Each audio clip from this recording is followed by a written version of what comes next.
Come in. Welcome. I'm E.G. Marshall.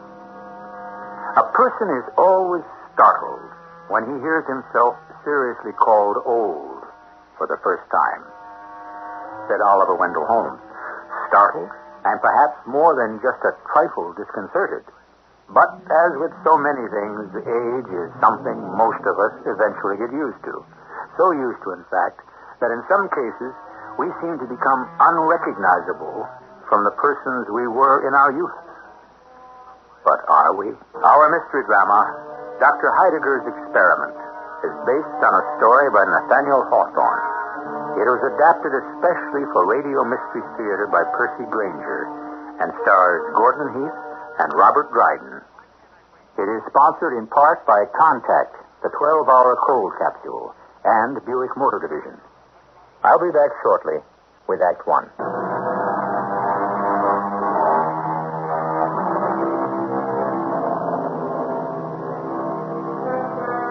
Life and time are our only real possessions, someone once said. And it would seem to follow that no one who is alive can be said to be totally indigent. Yet, don't we all know people who have given up on life, who have allowed the burden of failure and disappointment to reduce them to mere ciphers, content only to wait out their time?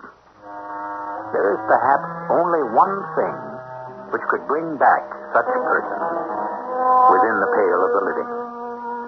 We're in a small New England village. The time is the last century. An eccentric older man, Dr. Heidegger, is about to pay the last of 4 visits to ancient friends of his on a very singular mission. Yes, Charles Medbone? Yes, who's that? Oh, Dr. Heidegger. What do you want? I didn't send for you. I've come of my own accord. Why? You performed some of your sorcery and seen me marked for illness in the curling smoke of the candle? I was hoping I might have a word with you. Oh, it's a social visit then? No, not entirely. Though I'm always delighted to see my oldest friends. Well, come in, come in. Thank you. And how are you getting on, Charles? I'm as you see me, Doctor, not so very far from the grave. I shall be glad to be delivered of this life. It was your own frantic speculations which reduced you from the successful merchant you were to your present condition. I do not need to be reminded of my follies. What have you been? You still potter about in that medieval alchemist chamber of yours? If you are referring to my study, yes. You've quite a sinister reputation among the younger people in town. I know. What is it you've come for? I wish to invite you to my house tomorrow. For dinner? No, it's on a matter in which I would be most grateful for your assistance. Oh. Well, for what? Oh, just one of those little experiments with which I amuse myself in my study. What kind of experiment? I'd prefer not to say until we are all gathered. All? Who else is coming? 3 people, all of whom are known to you. Colonel Killigrew and Zeke Gascoigne. And the third? The widow Wycherley. Clara? She'll be there? Yes. The 3 of you were early loves of hers, I believe. I'm sure I don't remember. Well, I've asked them for 4 o'clock. May I count on you as well? But of what use can people our age be in one of your experiments? You'll understand tomorrow.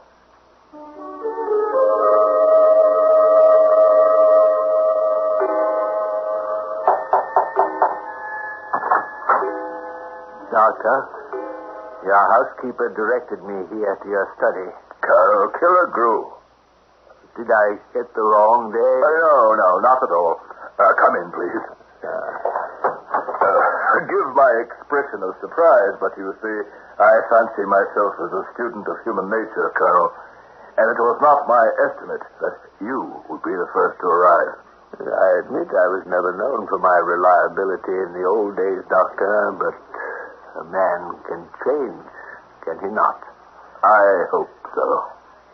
I'm not a hypocrite, Doctor. I won't say I'm better than I am, but when one is in constant pain with the gout and divers other disorders as I am, the wages of a debauched youth, it serves as a far more effective reproof against sin than 1,000 sermons.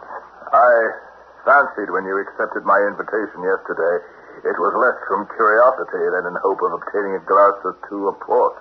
No, my only desire is that this afternoon's activity will distract me from my pain for a brief hour or two. As for liquor, I've long since sworn off it. An admirable resolution. Ah, I see you plan to put me to the test. Oh, I've no such thought. But there are 4 champagne glasses set out on your table here, and a pitcher of a most serious sparkling liquid. The liquid is water, Colonel. Simple water. Water? In champagne glasses? Yes. It is, as one might say, the essence of the experiment I propose to do. Tell me, is Lady Wycherley coming? She is? And Charles Midland? And Zeke Gascoigne? Yes. Not afraid to gather all her suitors together in the same room. But I hardly think we shall have to trouble ourselves with the ancient rivalries of youth. I hope not, Colonel. I wonder what you have in mind. I never did feel at ease in this gloomy chamber, Doctor, with all these reminders of the past. That portrait of Sylvia there. You remember her? She was your fiancée. Yes, the most dreadful sorrow of my life. You know I killed her, don't you? What? Sylvia. I poisoned her on the eve of our wedding. I thought she took sick. She did. It was a minor thing, a trifle. She would have recovered from it on her own soon enough. It was not the disease, Colonel, but the physician. I tended her myself. I mixed a powder for her, and by some error of calculation, that simple prescription sent her to her grave. Oh, Doctor, that story's well known. It was not your fault. You do wrong to blame yourself, especially after all these years. Excuse me. Dr. Heidegger? Ah, the widow Wycherley. Do come in. Well, fine place to receive your guests, I must say. This gloomy dustbin of a study. It hasn't seen the proper end of a broom in 50 years. You see, the Colonel is here. Oh, yes. Colonel, how do you do? As well, madam, as can be expected. Indeed. Dr. Heidegger, I do not believe you told me that this person, whom above all others I should wish to avoid, would be here today. Indeed, madam, I did tell you, and you, as I recollect, registered no complaint at the time. Oh, well, then perhaps I did not hear you. Madam, I hope that whatever was between us in the past shall not prevent us from being civil to one another in the present. It shall. Doctor, I trust we shan't be long. I am not used to being out these days. I know. And it has long been my professional opinion that more fresh air would do you good. Oh, easy enough for you to prescribe, Doctor. But it is difficult for me to go about the town now, knowing what people think and in what condition stands my reputation with them. Oh, you of all people should know that, for it was you who pronounced my husband dead of a disease which shan't be found in any medical text. He died of a seizure. A seizure brought on by the foolish weakness of a wife who could not resist the flatteries of a certain jaded dandy. Come, madam. You shouldn't excite yourself. Pray have a chair. Oh, yes. None of it matters now, I suppose. Thank goodness I am ugly now and can do no more harm. Enter. Hello, everyone. Sorry I'm late. I hope I haven't kept you all waiting long. No. We are Still awaiting the arrival of Zeke Gascoigne. Have a seat, Charles. Thank you. Hello, Colonel Killigrew. Hello, widow. Hello, Charles. And where is the final member of this august body?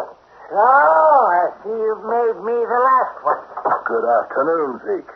Here's your chair. What a collection of antiques you assembled, Doctor. My compliments. They look like the offspring of nature's dotage. Gray, decrepit, sapless, miserable creatures who sit stooping with so little life left, even the memories of youth cannot animate us. Oh, you always were a maker of pretty speeches, Zeke. But for all that his tone is insulting, he speaks more truth now than he ever did as a politician. That's true. If I had it to do over again, I should be much cleverer, I assure you. My dear old friends, please, if we could begin while there is still light. As you know, I have asked you all here today to aid me in performing an exceedingly curious experiment. We all know about your exceedingly curious experiments, don't we? What'll it be this time, Heidegger? You see here, upon my desk, a large black folio volume with silver clasp. Yes. It said to contain all the secrets of the black magician's art. So it is rumored, but it is not the truth. What this book does contain, among other things, of course, is my most treasured possession. Here, pressed between these pages, I've kept this withered rose. Please examine it closely. Why, it's practically falling apart. Ready to crumble into dust like us. This rose blossomed 55 years ago. It was given me by my fiancée, Sylvia Ward, whose portrait hangs yonder. I meant to wear it in my bosom at our wedding, and for 55 years it has been treasured between the leaves of this old volume. One can barely tell its original color. My friends, I ask you, would you deem it possible that this rose of half a century could ever bloom again? Oh, nonsense. You might as well ask whether an old woman's wrinkled face could ever bloom again. So I would think, too. But please, direct your attention now to this table over here. You see this pitcher of cut crystal? It contains a sparkling liquid. I will lay this live rose on its surface. Well, it floats. What of that? Any flower will do the same. But wait. It's beginning to move. Look, its leaves are stirring. It's changing color. Good heavens, it's reviving. You see? It's regaining its original hue. Oh, and the stalk, it's turning from brown to green. It has revived from its death-like slumber. It looks now as it did when Sylvia first gave it to me. Well, do tell us how you affect it. Yes. You told us that pitcher contained nothing but water. And so it does. But how could mere water have such an effect? Have you ever heard of the Fountain of Youth? What? Which Ponce de Leon, the Spanish explorer, went in search of 2 or 3 centuries ago. Oh, that's a myth. Like El Dorado, the city of gold. Perhaps. But you see before you the results of that myth. But he never found it. Because he never sought it in the right place. The Fountain of Youth, if I am rightly informed, is situated in the southern part of the Floridian Peninsula, not far from Lake Macaco. Its source is overshadowed by several gigantic magnolias which, though numberless centuries old, have been kept fresh as violets by the virtues of this wonderful water.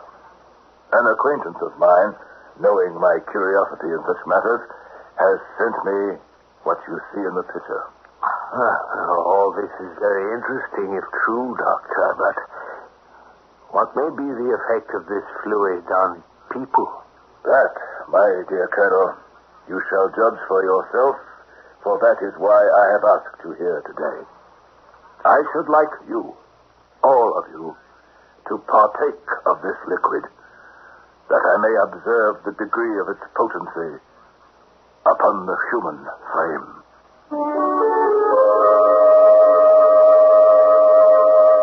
Life is full of temptation. When we're young, we're tempted to leave it up to time to correct our mistakes. And when we're old, the temptation is to lapse to that bittersweet attitude of remorse. If only we could go back. Well, if the restoration of Dr. Heidegger's rose wasn't just a conjurer's trick, perhaps this is precisely what we shall see when I return shortly with Act 2.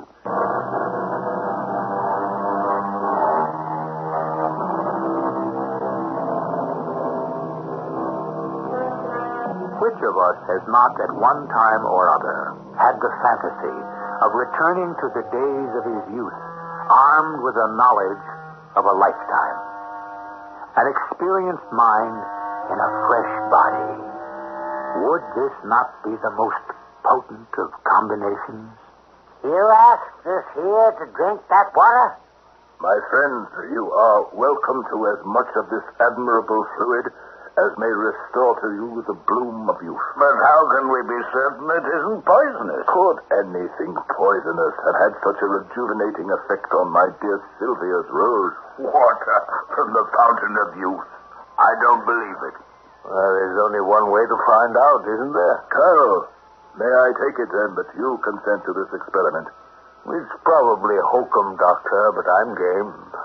I've certainly got nothing to lose. And perhaps a great deal to gain. Doctor. Yes, madam. I see only 4 glasses on the table, but there are 5 of us in this room. True. With your permission, I will merely watch the progress of the experiment. I have chosen you because I have at one time or other heard each of you profess regret over the follies and passions of your youth. Well, if the Colonel is willing to drink it, so am I. Just remember, the doctor's not infallible. The others have all consented, Zeke. What about you? I don't know. You see? You never did know, Zeke. Pour 4 glasses, Doctor. I'm not the ignorant fool I used to be. Excellent. At last, the experiment can begin. This is Wycherley. It does have a nice bottle to it. Colonel? I just hope it's not intoxicating. Charles. Not too much, Doctor. Moderation is a virtue. And Zeke.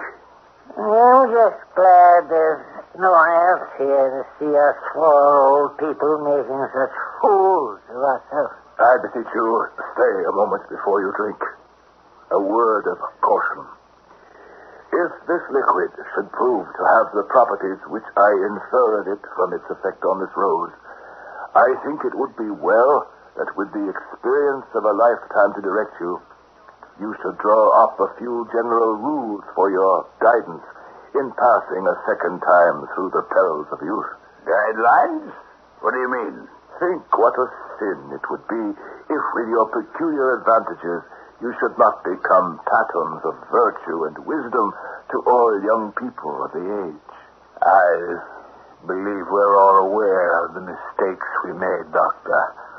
You don't need to remind us of them. We've repented long since. We'd be fools to ever go so astray again. Well, drink, then, my respectable old friends. I rejoice that I have so well selected the subjects of my experiment. To our health. And to our happiness. Yeah. And how do you feel? Well, it was rather bracing. Not unlike a glass of mineral water. I don't feel any different. Well, I can see a color in your countenance that wasn't there before. It's your imagination. No, unless I am very much mistaken. You all look somewhat refreshed. Oh, surely not me. Why, especially you, madam. I see a distinct suffusion in your cheek. Oh, I'm feeling positively rejuvenated. Do you think this liquid could truly be the real thing? I don't feel anything but a pain in my back. Why, this is most remarkable.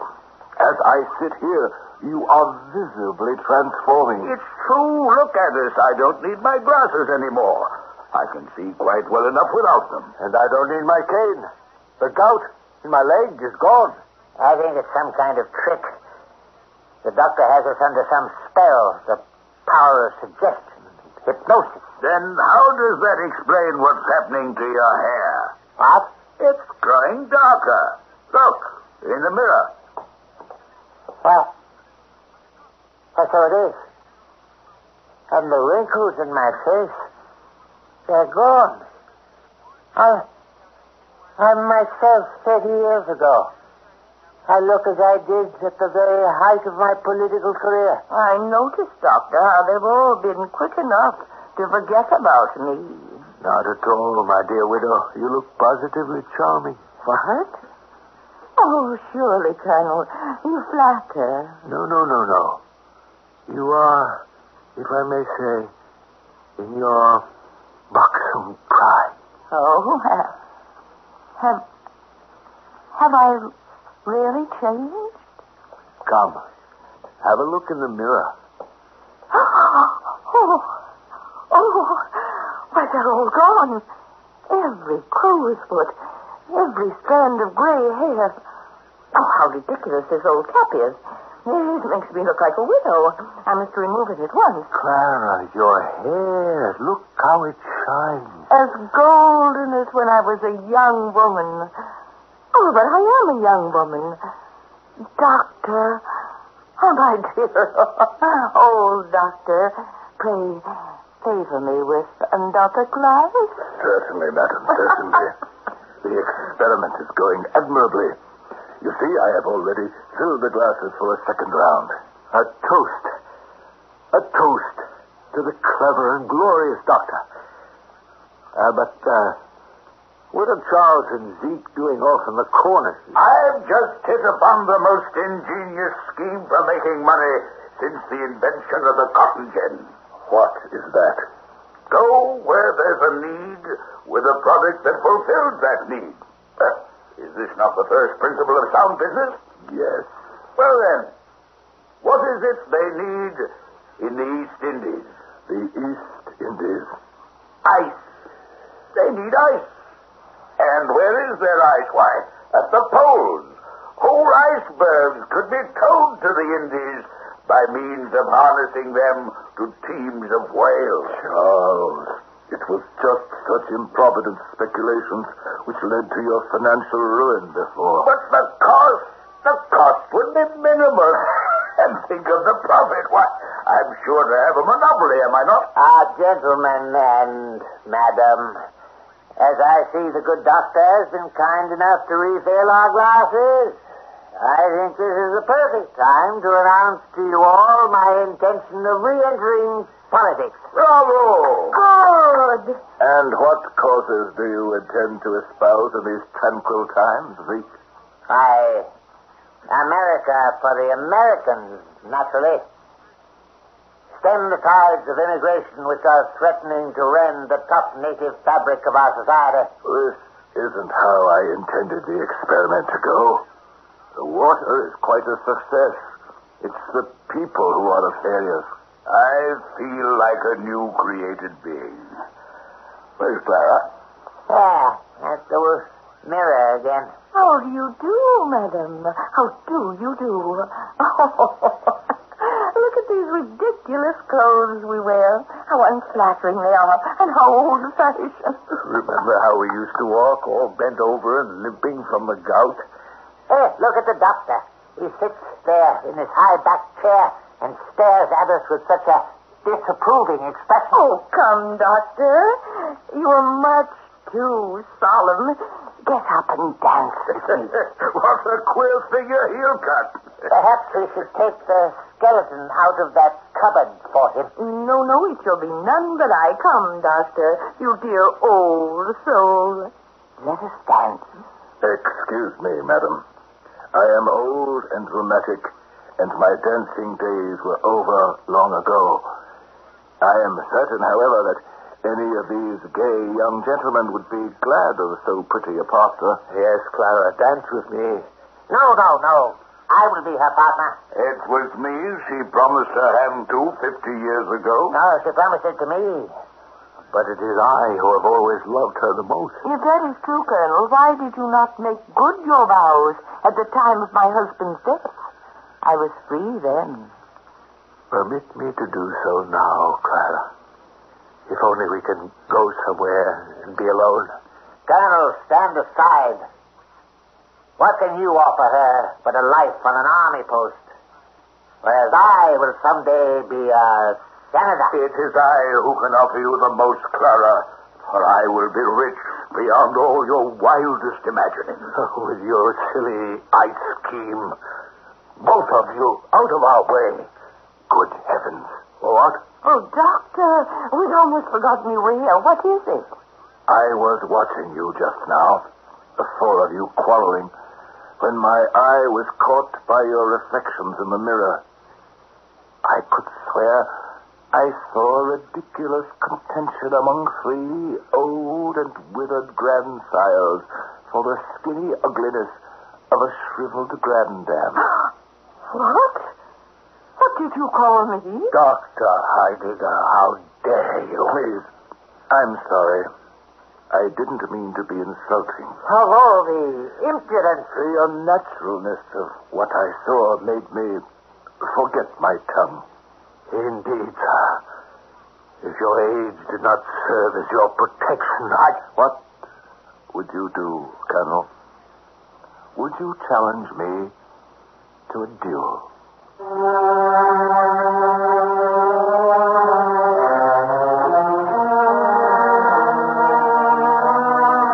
Three men contending for the hand of a beautiful woman. It's a timeless scene, so to speak. And that is precisely the problem in our story. Time. Are we in the past or the present? Or both? Perhaps what the doctor sees before him is reality, and what he saw in the mirror was truth. However we try to define the situation, one conclusion is inescapable. Dr. Heidegger's experiment is not going the way he expected it to. I shall return in a moment with Act 3.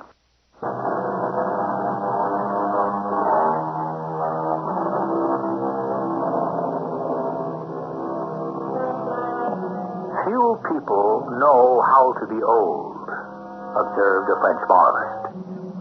Unfortunately, his observation might be extended, for at least in the story to which we're about to return, it would seem that few people know how to be young, either. You would challenge me to a duel, Colonel Killigrew? No, of course not, Doctor. Forgive me, please. I will. And in turn, I ask pardon of Mrs. Wycherley for my ill-chosen words. We were having such a good time, and you quite spoiled it, Doctor. A good time? Why, it seemed to me that in another minute you all should have come to blows. Nonsense. Of course not. Never mind. You may atone, Doctor, by pouring us another round of that miraculous libation. Madam, you've had more than enough already. Any more, and you would regress to infancy. If the lady wants more, why can't she have it? Yes, you really are becoming an impossible old man, Doctor. Well, look, you two, the doctor's right. If we drink any more of that water, we shall pass beyond our prime. Colonel, this isn't any of your business. Your arrogance is becoming extremely irritating. You're acting like a spoiled child. I am not. You are so. Oh, please, gentlemen, you mustn't come to blows for my sake. What? Yes, the water. Colonel, You'd better stand aside from that table. Oh, is that a threat, Charlie? Coming from a runt like you, I consider such presumption merely insulting. I've had enough of your sneering insolence. Oh, be careful. I take it that pathetic blow means you challenge me to a duel. Well, yes, I do. You know that according to the rules which govern such matters, it is I, as the challenged, who have the choice of weapons. Gentlemen, dueling has been outlawed these 40 years past. Pray come to your senses. Do you mean to blow each other's heads off? I'm young and strong enough to take care of myself. I question that. My choice is the pistol. As you may recall, Charlie, I am a crack shot. You're going to fight a duel over me? What? Oh, yes. Of course it's over you, Clara. Yes, I'd gladly risk my life for you as proof of my devotion. What have I done? My friends, please, don't you see this kind of behavior is 40 years out of date? Yes, I know, Doctor, but what can I do? Poor Zeke, do you feel left out? Yeah, I would do anything for you, Clara. Anything. Well, then, perhaps you'll be so kind as to walk me home. It would make me the happiest man in this room. Clara, you can hardly expect to arrive safely at your door on the arm of this dishonest politician. Dishonest? Think of your reputation. This man's habit for graft and scandal is known everywhere. And what are you? Nothing but a cashiered libertine. If you allow this man to take your hand, Clara, you better count your fingers afterward to make sure he hasn't stolen one. Listen, Colonel, if that's what you really are... What do you mean? A person your age couldn't be more than a lieutenant. And a second lieutenant at that. Sir, I will defend my rank to the death. Very well. It is you who have challenged me, Colonel. You've been a thorn in my side long enough. And just as you have struck me, so I will strike you. My choice of weapons is the sword. But people don't even have swords anymore. This is madness. No, Doctor. I have a brace of old cavalry swords at home which should serve us admirably. If you will accompany me, gentlemen, I shall dispose of you one at a time. But what about me?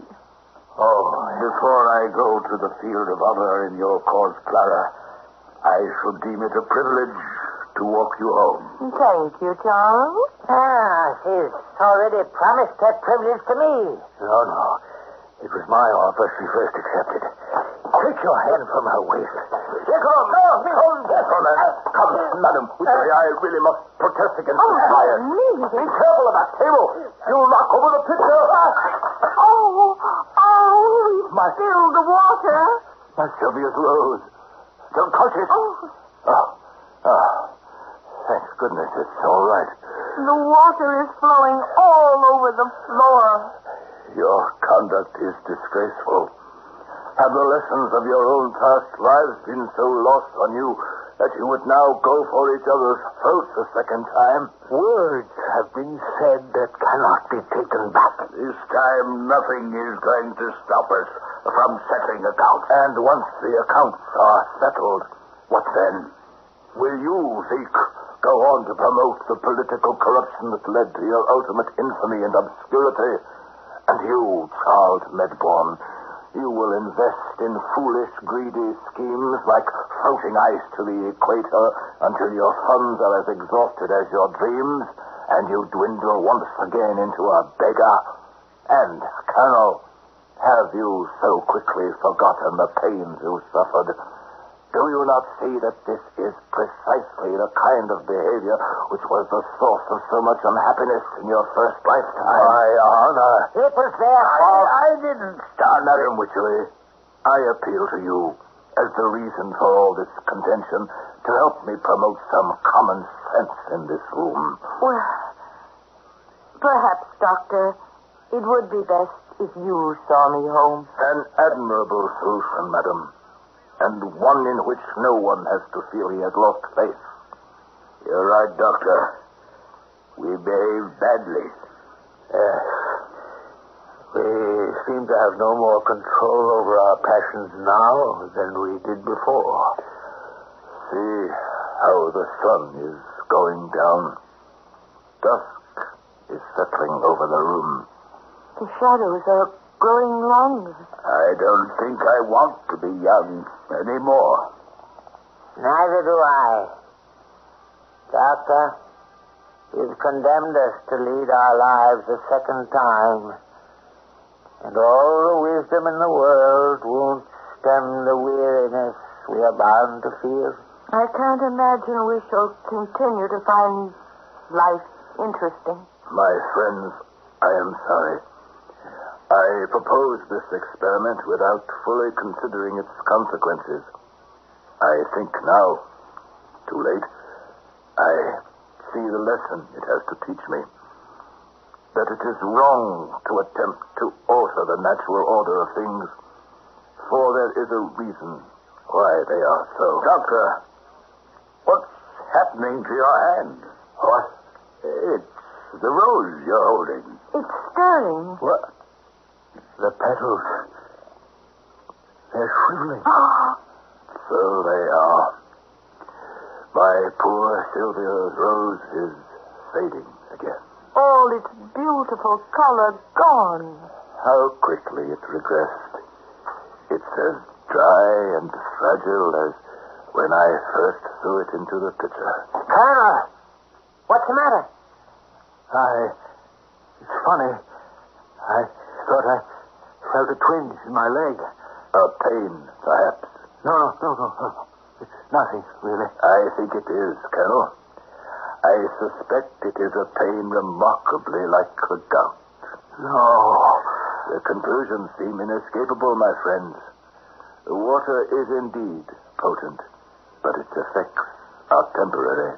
Have you no more of it? All that my friend sent me was in the pitcher, which you have broken. It feels so cold all of a sudden. That is because you are without your cap. Here it is. Oh, thank you, Doctor. It's growing so dark. Where are my glasses? My dear old friends, welcome back. Where's my cane?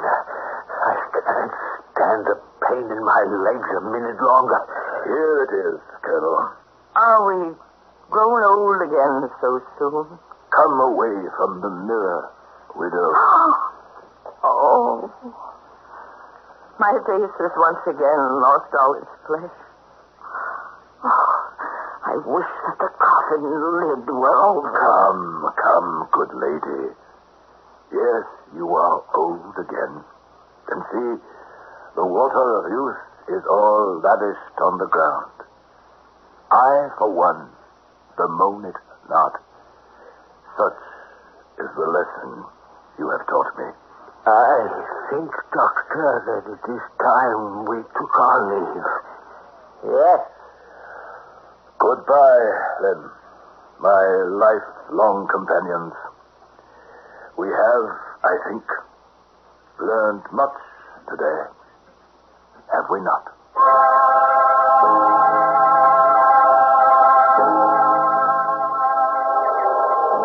The middle of summer. It feels as cold to me as the last day of November. Would you like me to see you home, widow? No, I can make my own way. As you wish. But, as we all live in the same direction, why don't we walk together a ways? I have a matter I wish to discuss with you. Does it have anything to do with Dr. Heidegger's experiment? It does. The doctor was certainly censorious, wasn't he? Indeed. Still, I think the lesson is well taken. You, John. You relish the prospect of returning to that miserable hovel of a room you live in? I see no alternative. No alternative? Do none of you remember what the doctor said? These were his exact words. The fountain of youth, if I might be informed, is situated in the southern part of the Floridian Peninsula, not far from Lake Macaco. Zeke, are you proposing that we travel to Florida? We know the general vicinity. But think about the events of the past hour. We came to blows. Who knows where it might have led if the effects of the water had not worn off? So, shall we return, each of us, to his solitary torment? Or shall we make a pilgrimage to find this miraculous fountain?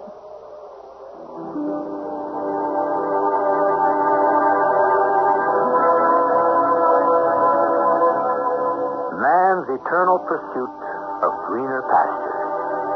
Why does it so rarely occur to us to simply cultivate our own gardens? Certainly our story would have been quite different if the characters had heeded the words of James A. Garfield, the 20th President of the United States. If wrinkles must be written upon our brows, let them not be written upon the heart. The spirit should not grow old. I'll return with a final word shortly.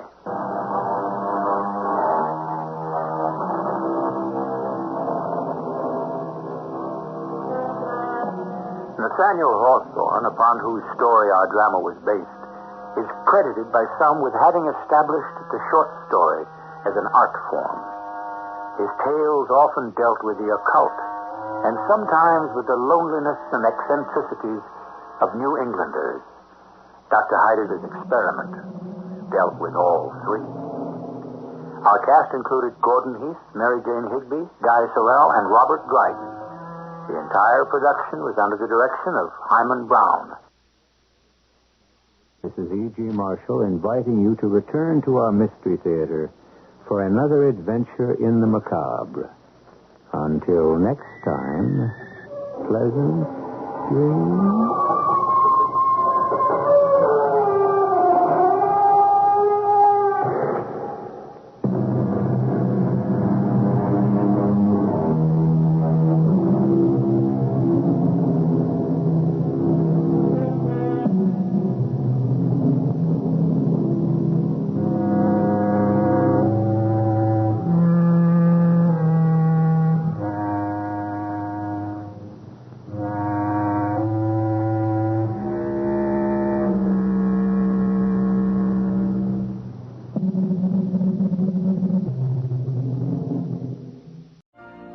You've been listening to the OTR Gold Network. Find more classic radio at otrgold.com.